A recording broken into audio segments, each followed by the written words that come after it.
siamo partiti 40 anni fa appunto nel settore domestico con la produzione di caldaie per il riscaldamento di piccole potenze, poi diciamo con l'esigenza del mercato il range è stato aumentato fino ad arrivare ad un prodotto industriale di alta gamma, diciamo.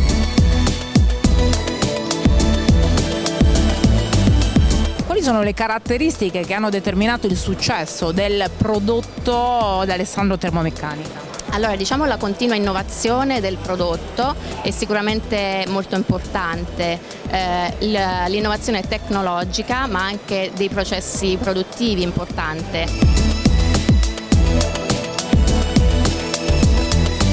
Il nostro obiettivo è sempre stato quello di rispettare elevati standard qualitativi.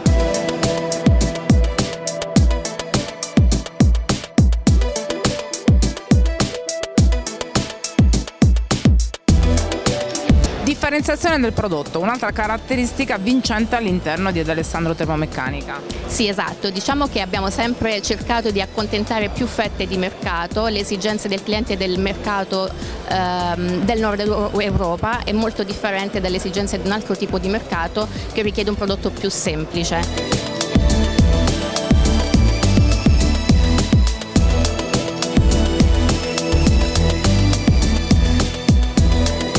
Tanta qualità attestata da cosa? Abbiamo puntato sulle certificazioni che sono appunto un lascia passare per alcuni mercati anche in Italia, e abbiamo puntato sul conto termico, abbiamo realizzato prodotti appositamente per accedere a questi incentivi statali che sono molto importanti negli ultimi anni, in questo periodo. Prodotto dedicato all'industria. Come è riuscita l'azienda a sviluppare questo ulteriore ramo che tra l'altro è molto molto ampio? Questo ramo è molto importante per la D'Alessandro. I nostri prodotti vanno bene per l'utilizzo nell'industria, sia per quanto riguarda l'agricoltura, per quanto riguarda l'ambito zootecnico, ma anche per quanto riguarda i processi di lavorazione industriale, perché produciamo anche caldaie a vapore e acqua surriscaldata che servono appunto per l'utilizzo di macchine in altri processi.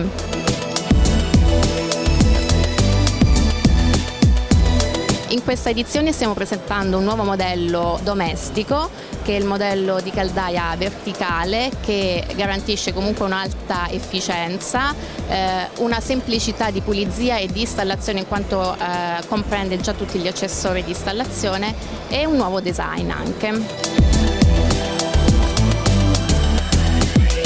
Il futuro? Sarebbe bello saperlo, però diciamo che l'impegno nostro è quello di andare sempre incontro alle esigenze del cliente, perché secondo me è la carta vincente, saper rispondere alle esigenze del mercato ogni volta che si presentano, perché il mercato è molto variabile, cambia molto velocemente e noi siamo in grado comunque per il momento di andargli dietro, ecco.